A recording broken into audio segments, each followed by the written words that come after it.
Well, good morning and a very warm welcome to BBRC Britain and English viewers here from England.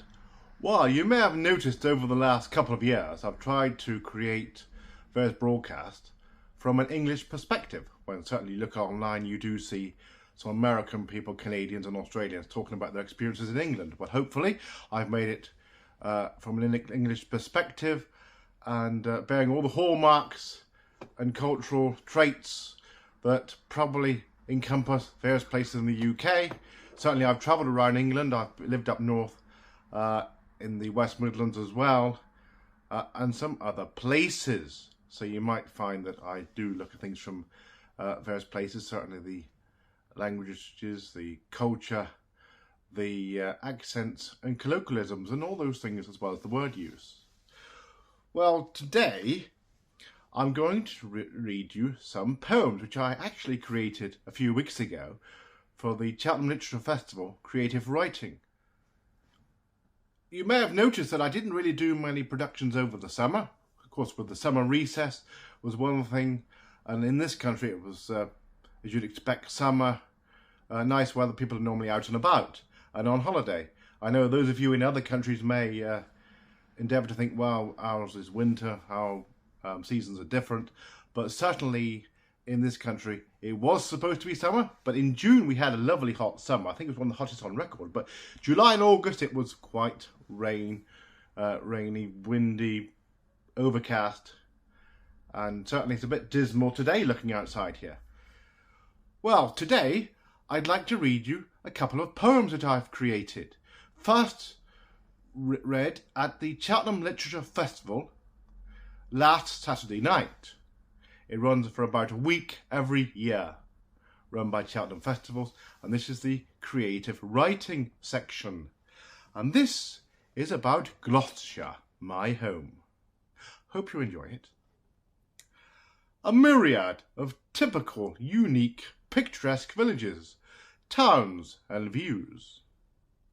The Roman city of Gloucester, shops, cafes and history.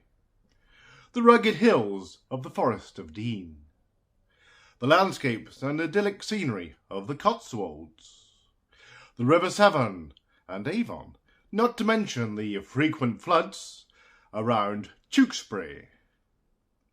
A friendly, diverse folk, people from far and wide, now call the county their home. Gloucestershire welcomes tourists, day trippers, narrowboat craft, horse racing punters and pundits, and campers. Cheltenham on the national stage, with Cheltenham festivals, races and the Gold Cup. Gloucester goes retro, dragon boat racing, and tall ships on the docks. A steam railway extended to Broadway. Quaint towns with Newent and Cirencester, to name a few, or Corinium, looking back to the Roman occupation. Industrial reminders at Stroud, a canal, shops, not to mention a wealth of choice in principal towns with John Lewis, House of Fraser, but Debenhams is long gone. A large county that welcomes and embraces, in equal measure, faith, retail, culture and arts. Homeless folk linger around shop doorways, their own story to tell. Don't forget, what should we do? A vast, resourceful county, something for everybody. Gloucestershire, my home. Thank you. And I have a second poem here. Very topical debate here in this country, and you may have heard that some of the environmental concerns which have had so much of an impact in local news, local and national news over the last 5 or 6 years at least. Some things have been perhaps quietened down for the time being, even cancelled or forgotten about. Certainly HS2, lovely old ancient woods were destroyed, certainly on the route between Birmingham and Manchester. I think it was the North Midlands, sadly, North West Midlands area, all destroyed to vast opposition and protests at the time. Now the project has been cancelled due to the inflation and ever-rising costs. And certainly there's other environmental schemes such as roads.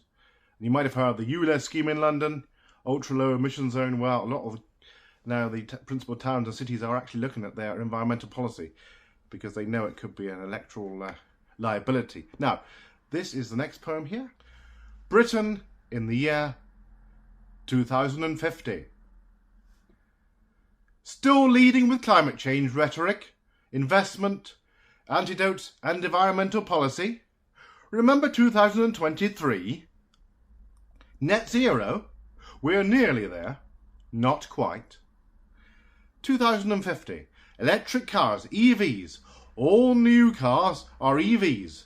Many cars and most batteries are made and developed in Britain, with many British-made EVs, with a new MG factory near Birmingham, made by MG in China, the world powerhouse. MG Rover?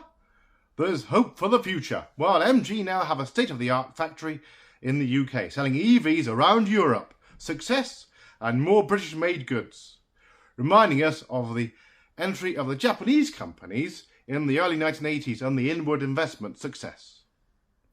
More sustainable international trade and exports?